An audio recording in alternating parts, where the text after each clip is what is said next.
YCP MLC Duvvada Srinivas గారి ఇంటిపై తన సొంత భార్య కూతురే పోరాటం చేస్తున్నారు. నన్ను వదిలేశాడు, నా కూతుర్ని నన్ను పట్టించుకోవట్లేదు, వేరే దాంతో ఉంటున్నాడు అని వాళ్ళ సొంత భార్య కూతురు వచ్చి తన ఇంటి ముందే కూర్చొని ధర్నా చేయడం జరుగుతుంది. ఈ మ్యాటర్ చాలా సంచలనంగా మారడం కూడా జరిగింది. దీనిపై దువ్వాడ శ్రీనివాస్ గారు ఎలా స్పందిస్తారు, అసలు ఆయనతో పాటు ఉన్న ఇంకొక ఆమె ఎవరు, ఇలా అనేక విషయాల గురించి మనతో చర్చించేందుకు మనతో పాటు ప్రముఖ క్రిమినల్ అడ్వకేట్ విజయలక్ష్మి గారు మనతో ఉన్నారు. ఆమెతో మాట్లాడుతున్నాం. నమస్తే మేడం. నమస్తే అమ్మా. అసలు ఈ విషయాన్ని ఎలా తీసుకోవాలి మేడం? ఇలా సొంత భార్య పిల్లలు ఉండంగా, అది కూడా ఎమ్మెల్సీ స్టేజ్ లో ఉన్న ఆయన. ఒకటమ్మా, సొంతం సొంతం సొంతం అని అంటున్నారు కదా. సొంతం అనంటే అర్థం ఏంటో తెలుసునా? భర్త యొక్క రిక్వైర్మెంట్స్ అన్ని పూర్తి చేసే వాళ్ళని సొంతం అంటారు. భార్య అవని, కూతురు అవని, తల్లి అవని. ఎలా రియాక్ట్ అవుతారు అని అంటే, ఇప్పుడు మనం ఇంట్లోనే ఉన్నాం, నీ ఇష్టాలు, నీకు పెళ్ళి అయితే నీ భార్యకి చెప్తావు నాకు ఇది ఇష్టం, లేదు మీ అమ్మకి చెప్తావు. మీ ఇంట్లో ఉన్నావు అనుకో, నాకు ఇది ఇష్టం అని తల్లికి నువ్వు చెప్పక్కర్లేదు, ఆవిడకి తెలుస్తుంది. ఎందుకంటే పుట్టింది కానీ నేను పెంచుతుంది కాబట్టి. దాని తర్వాత భార్య. సో భార్య భర్త ఇష్టాలు తెలుసుకొని వాళ్ళకి ఏం కావాలి ఏంటి అనేది చూసుకుంటే, పొరుగింటి పుల్లకూరకు వెళ్ళడు భర్త. తప్పు అని కాదు, నేను భార్యది తప్పు అని నేను అన్ను, నేను ఒకడికి భార్యనే. సో భార్యది తప్పు అని అన్నాం. వాళ్ళ రిక్వైర్మెంట్ ఏంటి, అతను ఏం కావాలనుకుంటున్నాడు, అలా అని మనం పచ్చిగా మాట్లాడుకోవట్లేదు. ఆయన రిక్వైర్మెంట్ అని అంటే ఒక్కటే అని అనుకోకండి జనాలు. ఎందులోనైనా భార్య అంటే తల్లిలా ఉండాలి, చెల్లిలా ఉండాలి, ఒక మంత్రిలా ఉండాలి, భార్యలా ఉండాలి. ఇన్ని రకాల పోషణలు పోషించేదాన్నే భార్య అంటారు.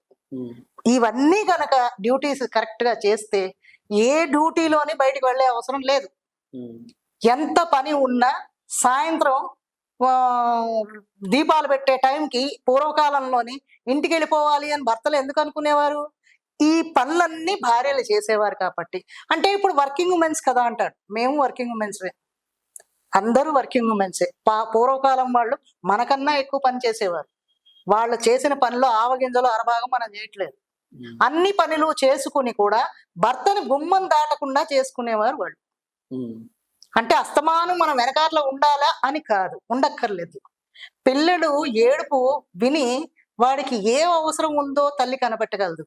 కడుపు నొప్పి వస్తే ఒక రకంగా ఏడుస్తాడు, ఆనందంగా ఉన్నప్పుడు చంటి పిల్లడు ఒక రకంగా ఏడుస్తాడు, కొడితే ఒక రకంగా ఏడుస్తాడు. అంటే ఆ శబ్ద తరంగాన్ని బట్టి తల్లి నిర్ణయిస్తుంది. భార్యలు కూడా అంతే. బయటికి వెళ్తున్నాడు, నన్ను పిల్లల్ని వదిలేసి వెళ్తున్నాడు అని అంటే ఇన్ని రోజులు ఏం చేశారు? ఒక కన్ను వేసి ఉంచాలి భర్త మీద. భార్య మీద భర్త కన్ను వేసి ఉంచుతాడు కదా, భర్త మీద కూడా భార్య కన్ను వేసి ఉంచాలి. ఎక్కడికి వెళ్తున్నాడు? ఎమ్మెల్యే అవనేయండి, దేశానికి ముఖ్యమంత్రి అవనేయండి, ఏది అవనేయండి, భర్త ఏం చేస్తున్నాడు అనేది మనం చూడాలి. మనకు ఆ హక్కు ఉంది కదా భార్యలకి. నిన్నెవరు ఆపరు కదా.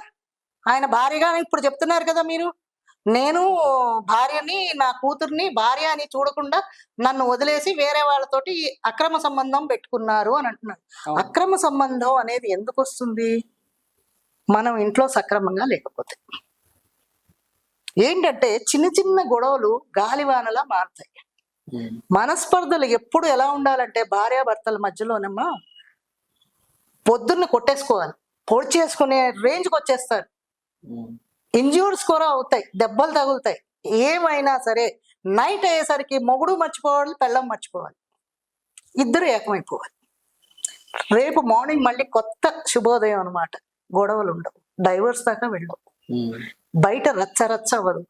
ఈవేళ ఈ మొగుడు పెళ్ళంతో అవ్వదు. రేపొద్దున అమ్మాయి పాప ఉంది, రేపు ఈ టీవీలు న్యూస్ ఆ అమ్మాయికి పెళ్ళేవాళ్ళ. ఒకవేళ మంచివాడే చేసుకున్నాడే అనుకో, అల్లుడు మంచివాడే కాదని అన్నా నేను. ఎప్పుడో అప్పుడు వాడికి మొగాడు కదమ్మా, ఏదో తిక్కరేగుతుంది. ఇది ఎక్కడ వస్తుందన్నమాట. పెద్ద చెప్పావులే, మీ నాన్న మీ అమ్మ ఇలా చేశారు కదా, చాలులే చెప్పావు అంటాడు. మన ఇంపాక్ట్ పిల్లల మీద పడుతుంది. సో ఇది మనం దీనేమి పెద్ద రెచ్చగొట్టక్కర్లేదు. ప్రతి రాజకీయ నాయకుడు అవనేయండి, మామూలు మ్యాన్, కామన్ మ్యాన్ అవనేయండి, ఎవరవనేయండి, సినిమా ఫీల్డ్ వాళ్ళే అవనేయండి, కామన్ మ్యాన్ ఎవరైనా మ్యాన్ ఆర్ ఉమెన్ ఎవరైనా సరే ఇలాంటి వాటికి కొంచెం మొగ్గు చూపిస్తూ ఉంటారు. మానవ సహజం అది. ఎందుకంటే రోజు ఒకే రకం కూర వండి పెడతావు, వాడికి నచ్చదు. నువ్వు రోజు ఇదే పెడుతున్నావు కదా, నువ్వు హోటల్కి వెళ్ళి తింటున్నావా లేదా? మీరు ఫుడ్లు ఆర్డర్ చేసి తింటున్నారా లేదా? స్విగ్గీలు జొమాటోలు ఎందుకు వచ్చాయి? ఇంటిలో నీకు నచ్చింది వండట్లేదు కాబట్టి కదా నువ్వు స్విగ్గీ ఆర్డర్ చేస్తున్నావు, అవునా కదా? చిన్న లాజిక్ ఇది. నువ్వు ఇష్టమైంది ఇంట్లో చేసి పెట్టావనుకో, ఇష్టమైనది మనసుకి నచ్చినట్టు ప్రజెంట్ చేసావనుకో, అది ఆర్డర్ చేయడు. ఏమంటాడు అప్పుడు? ఈ రంగు రుచి ఏదో కనిపిస్తోంది కానీ టేస్ట్ లేదో ఇక్కడే ఉందంటాడు. చిన్న లాజిక్ అది. ఒక భార్యని పక్కన పెట్టినా మేడం, కూతురు ఉంది అనే ఒక విషయం నేనేం చెప్తున్నాను, భార్య తర్వాతే కదా కూతురు. భార్య ఇప్పుడు ఇంట్లోని ఎప్పుడైనా డిస్టర్బెన్స్ వచ్చింది అంటే ఇక కూతురు లేదు, కొడుకు లేదు, అతని తల్లి తండ్రిని కూడా కేర్ చేయనంత పీక్కి వెళ్ళిపోతాడు మగాడు. మగాడిని మగవని ఆడవాళ్ళు వాళ్ళకి ఒక ఈగో అనేది ఉంటుంది. ఆ ఈగో హట్ అయిందంటే ఆ టైంలో ఏం చేస్తున్నాను అని వివేకం కోల్పోతారు. అవన్నీ రాకుండా ఉండాలి అంటే మనకి అంటూ ఒక కష్టం ఉంది కదమ్మా. ఏదైనా 4 గోడల మధ్యన జరగాలి అని పూర్వకాలం వాళ్ళు అనేవాళ్ళు. అంటే వాళ్ళు పిచ్చివాళ్ళు కాదు. ఇగో ఇలాంటివన్నీ రోడ్డుకి ఎక్కి రచ్చకెక్కుకున్నాను. ఇప్పుడు వీళ్ళందరూ కొట్టుకున్నారు, ఆయన ఒక పొజిషన్ లో ఉన్నాడు కదా. ఆయన పొలిటికల్ కెరియర్ పాడైపోయిందా ఈ రచ్చరచ్చలతోటి? ఏదో ఉందే అనుకో, నలుగురు మధ్యని కాకుండా ఇంట్లోకి తీసుకొచ్చి ఏంటి అసలు నువ్వు చేసే పని ఇది అని ఆవిడ బెదిరించాలి. ఆవిడ మొగుడిని కొట్టే హక్కు కూడా ఆవిడకుంది. పెళ్ళాన్ని కొట్టే హక్కే మొగుడికి ఉంటుందని అనుకోకండి. మొగుడిని కొట్టే హక్కు కూడా పెళ్ళానికి ఉంది. వాడు చెడిపోతున్నాడు అని అంటే ఇంట్లో 4 గోడల మధ్యన తలిపేసి తన్నొచ్చు. బాగు చేస్తున్నావు. నేను అదే తల్లి తన్నదా? మనకు విజువల్స్ వచ్చాయి మేడం. అంటే ఈ భార్య పిల్లలు ఎవరైతే ఉన్నారో ఆయన ఇంటి దగ్గరికి వెళ్ళడం జరిగింది. అది జరిగితే అక్కడ పోలీస్ రక్షణ శాఖ వాళ్ళు కూడా ఉన్నారు. వాళ్ళ ముందే ఈయన కట్టెలు తీసుకొని ఏదో ఏది కనిపిస్తే చేతులతో తీసుకొని వాళ్ళ మీదకి వెళ్ళడం జరుగుతుంది. ఇలా అందరి ముందు ఆయన అలా వెళ్ళడం ఈవిడ కూడా ఒక కట్టె తీసుకుని ఉంటే ఆయన కట్టె దింపేవాడు కదా. కొట్టాలి, అంత రేంజ్ కి వెళ్ళకూడదమ్మా. తప్పులు మనం ఏంటంటే ఇది పొలిటికల్ మ్యాన్ ఆయన ఇష్యూ ఉంది కాబట్టి ఇప్పుడు మనం అందరికీ చెప్పుకోవడానికి అదొక టాపిక్ దొరికింది అని అనుకుంటాం. ఎక్కడ ఉన్నాయి లేవు ఎవ్వరు సతీ అనసూయలు లేరు, శ్రవణ కుమారులు లేరు. ఇది కలియుగం. మనం ఉన్నది సత్యయుగంలో లేవు, కలియుగంలో. మిస్టేక్స్ జరుగుతాయి, మానవ సహజం, తప్పులు చేస్తారు. అది మనం సరిదిద్దుకోవాలి. చెప్పాం కదా, మన ఇంట్లోనే సరిదిద్దాలి. భార్యకి ఆ హక్కు ఉంది.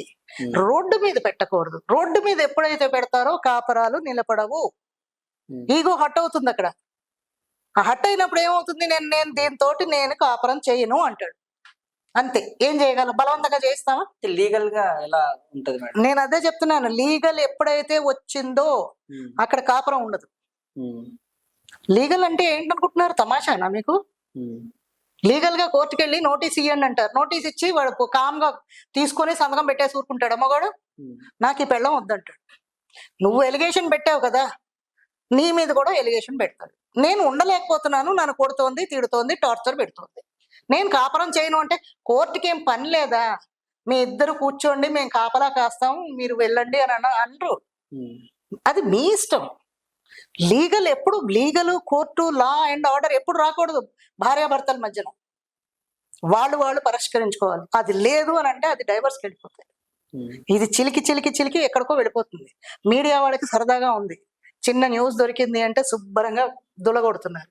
ఇది మళ్ళీ ఓ 1 నెల రోజుల వరకు ఇది ఒక హాట్ టాపిక్ గా మారుతుంది. ఈ లోపల ఆయన పరువు పోతుంది కదా. పొలిటికల్ గా ఉన్నాడు అంటే ఆయన కెరియర్ పోతుంది కదమ్మా. అందుకని ఇంట్లో పరిష్కరించుకోవాలి. లీగల్ అంటున్నారు. లీగాలిటీకి ఎప్పుడు వెళ్ళకూడదు. ప్రతిదీ కోర్టుల్లోని చట్టసభల్లోనే తేల్చుకుంటావా? ఇంట్లో కొన్ని తేల్చుకునే ఉంటాయి. పెద్దవాళ్ళ దగ్గరికి వెళ్ళాలి. వాళ్ళ మా అమ్మ నాన్న దగ్గరికి ముందు ఇలా ఉందత్తమ్మా అని ఏదో చెప్పుకోవాలి. అక్కడ పరిష్కరించుకోవాలి. అందుకని ఎప్పుడు రచ్చకెక్కకూడదు. రచ్చ ఎక్కారు అంటే ఆ కాపురం నిలబడదు.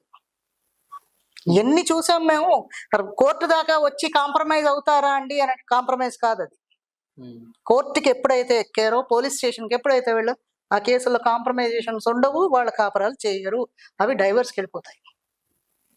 ఆడవని మగవని. ఒకవేళ డైవర్స్ తీసుకుంటే ఎలాంటి సిచ్యువేషన్స్ ఉంటాయి మేడం? ఏముంటుంది సిచ్యువేషన్? ఏమీ లేదు. ఇది వరకు మూడు ఆస్తి మీద పెళ్ళానికి ఉండేది అని తొక్క కూడా ఏర్పుడు. పెళ్ళానికి ఏ హక్కు లేదు వాడి ఆస్తి మీద. అదేంటి మేడం? లేదు లేదు, ఆర్డర్స్ వచ్చాయి. వాడు సంపాదించుకున్నాడు, వాడు ఇష్టం వచ్చినట్టు ఇచ్చుకుంటాడు. చెప్తున్నాను కదా, ప్రతి దాంట్లోని సంసారం నాశనం అయిపోతుంది. ఈమె పేరున అతను కొని ఉంటే ఆ ఆస్తి ఈమె పేరున ఉంటుంది, కూతురుకు ఉంటుంది. కానీ ఈమెకేముంటుంది? ఏమి ఇస్తాడు? ఆ అమ్మాయికి భరణం ఇస్తాడు. నీకు నెలకు 30-40 వేలు. ఈ రాజభోగాలు అవి ఉండవు కదా. ఇవన్నీ ఏంటంటే ఎప్పుడైనా సరే అక్కడ నిప్పు కణిక పడింది అంటే పొగ వస్తుంది. ఆ పొగ వచ్చినప్పుడు మనం సెర్చ్ చేసి చూస్తే ఆ నిప్పు నార్పేయచ్చు. అది రాజుకొని ఓ 4-5 కొంపలను తగలపెట్టేదాకా కూర్చోకూడదు. ఏదైనా అంతే.